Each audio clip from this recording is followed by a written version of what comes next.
नाम विकास कुमार हुआ और मैं जैनकोर में एज ए डायरेक्टर हूँ और यहाँ के मैं टीचर भी हूँ। सर जयपुर खुलने का उद्देश्य क्या रहा और कब से आप चला? एक्चुअल इसके पहले हम लोग मैं पर्टिकुलरली आईटीज़ में वर्क कर रहा था और मुझे आईटी में वर्क करते वक्त लगा कि बिहार में मुझे आईटी के फील्ड में कुछ ट्रेनिंग के फील्ड में काम करना चाहिए। तो मैं 2012 में जैनकोर को इस्टेब्लिश किया और फिर उसके बाद हम लोगों ने इसमें आईटी से रिलेटेड सारे कोर्सेज को वन बाय वन इंक्लूड करना शुरू किया। क्या कुछ है सर आईटी के आईटी के फील्ड में बेसिकली हम लोग सबसे पहले तो नेटवर्किंग के कोर्सेज को, जो आईटी इनेबल्ड कोर्सेज होते हैं, उसको हम लोगों ने शुरू करा। लाइक सिस्को के कोर्सेज हम लोगों ने शुरू करा, लाइनेक्स वगैरह, साइबर सिक्योरिटी के, और हम लोगों ने काम करा। देन प्रोग्रामिंग में भी हमने फुल स्टैक डेवलपमेंट, जावा, पाइथन वगैरह का हमारे यहाँ कोर्स इंक्लूड करा हमने। और जैसे जैसे डिमांड्स रहा यहाँ इंडस्ट्री का और स्टूडेंट्स का कॉलेजेस के थ्रू, तो कैड वगैरह का भी कोर्सेज हम लोगों ने कराते रहे। कितने वर्ष की थी? ये इस्टेब्लिश हुआ था जैनकोर 2012 में, अक्टूबर में, तो ऑलमोस्ट ये 13-14 साल तो हो चुके हैं। स्टार्ट किया ये और स्टार्ट कर 2026 चल रहा है। 26 इसके पीछे आपका क्या कुछ खास रहा, क्या कुछ अनुभव रहा? आईटी को लेकर के धीरे धीरे कोर्सेज में, अलग अलग कोर्सेज में डिमांड बढ़े हैं और आज के इरा में अब ज़्यादा आईटी में cyber securities, AI based courses का डिमांड ज़्यादा है, डेटा एनालिसिस के कोर्सेज का डिमांड ज़्यादा बढ़ा है और वो जॉब के पॉइंट ऑफ व्यू से काफ़ी सही भी है। 2012 और अभी 2026 चल रहा है, इसके बीच सर जो है कैसा बच्चों के बीच रहा, मतलब उस समय क्या कुछ था, अभी क्या कुछ?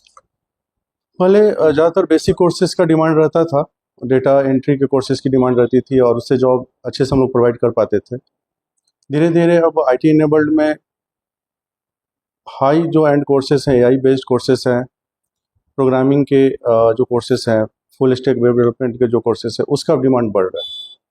तो धीरे धीरे एआई बेस्ड, साइबर सिक्योरिटी, इनका डिमांड बढ़ रहा है और पहले बेसिक कोर्सेज का डिमांड रहता था। वेब डेवलपमेंट क्या है?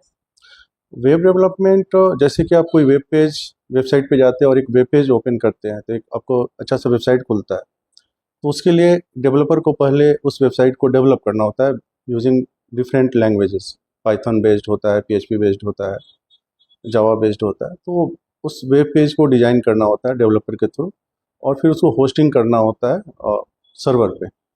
तो वेब पेज और वेबसाइट्स एक्चुअल में डेवलप करना होता है और देन उसको होस्ट करना होता है। सर देखा जाए तो जो है सर बच्चे आईटी सेक्टर की बात करें तो हैदराबाद, बेंगलोर स्टेट जाते हैं। बिहार पटना में लगता है कि वो चीज़ निकल कर आया है जो उनको हैदराबाद में बेंगलोर में मिलता है। क्वालिटी वाइज तो हम लोग कोशिश करते हैं कि उस लेवल तक का कोर्सेज दें हम लोग यहाँ पे, और जॉब के लिए भी अब पहले से बहुत ज़्यादा कंपनियाँ आ रही हैं, बहुत सारे यहाँ इस्टेब्लिश्ड हुई हैं बिहार बेस्ड। सो जॉब की अपॉर्चुनिटी पहले से ज़्यादा अब बढ़ रहा है, तो यहाँ पे जॉब भी मिलने की संभावनाएं अब बढ़ने लगी। जेल कोड में जो है जॉब की अपॉर्चुनिटी क्या क्या है?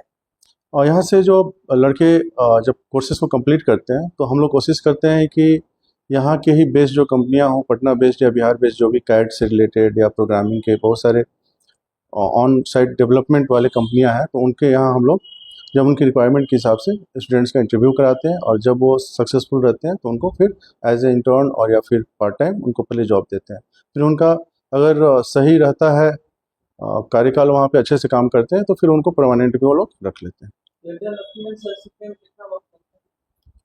और इसका 6 से 8 महीने तक में आप अच्छे से इसको कर सकते हैं प्रोफेशनल लेवल तक, और आप एक फुल स्टैक डेवलपर बन सकते हैं। एजुकेशन क्वालिफिकेशन क्या होनी चाहिए सर?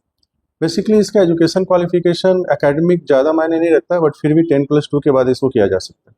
जब बच्चे बिजनेस जो आपके पास फर्स्ट टाइम आते हैं तो उसमें वो क्या कुछ सीखना पड़ता है और क्या कुछ किस तरह से जो है आप? सबसे पहले तो बिगनर्स लेवल पे हम लोग बेसिक कोडिंग सिखाते हैं। जैसे अगर वेब डेवलपमेंट में जाएं तो HTML सिखाते हैं, जो बेसिक कोर्सेज होते हैं। देन फिर CSS हम लोग बताते हैं, CSS। देन फिर धीरे धीरे उसको एडवांस जावास्क्रिप्ट पे जाते हैं, देन MySQL, और देन होस्टिंग वगैरह का कॉन्सेप्ट देते हैं। तो from beginning basic to advance हम लोग कोशिश करते हैं बताने। आज के दौर में देखा जाए सर तो एआई आ चुकी है, तो बिल्कुल। जिस तरीके एआई है तो इसमें वेब में क्या कुछ बदलाव लेकर आता है, ये क्या होगा? एआई से ऑब्वियस है कि अब एआई बेस्ड जॉब में भी बहुत सारे अंतर आ रहे हैं। अगर मैं प्रोग्रामिंग की बात करूं तो अगर मैं प्रोग्राम पहले मैनुअल कोडिंग करता था, अब मुझे यूजिंग एआई करना होता है सो डैट ऑटोमेशन तेज़ी से हो, फास्ट हो और एक्यूरेट हो। कोई भी बग उसमें अगर है तो उसको ऑटोमेटिकली डिटेक्ट किया जा सके यूजिंग एआई। तो अब पहले से प्रोग्रामिंग ज़्यादा एक्यूरेट और फास्ट हो गया है, तो ये फ़ायदा होता है।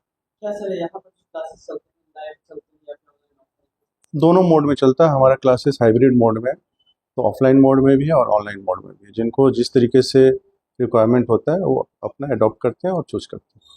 क्या सर किस तरह से मतलब लगता है लोगों को जो हैदराबाद या बेंगलोर की बात करें तो वहाँ पर जो कॉस्ट पड़ता है, क्या वही चीज़ पटना में भी मिल पाता है? बिल्कुल हम लोग कोशिश करते हैं कि उस लेवल का ही मिले सो डैट कि वो इंडस्ट्री में एब्जॉर्ब हो सके, जब कहीं जॉब के लिए जाएं तो उस तरीके से वो क्वालिफाई कर सके। क्या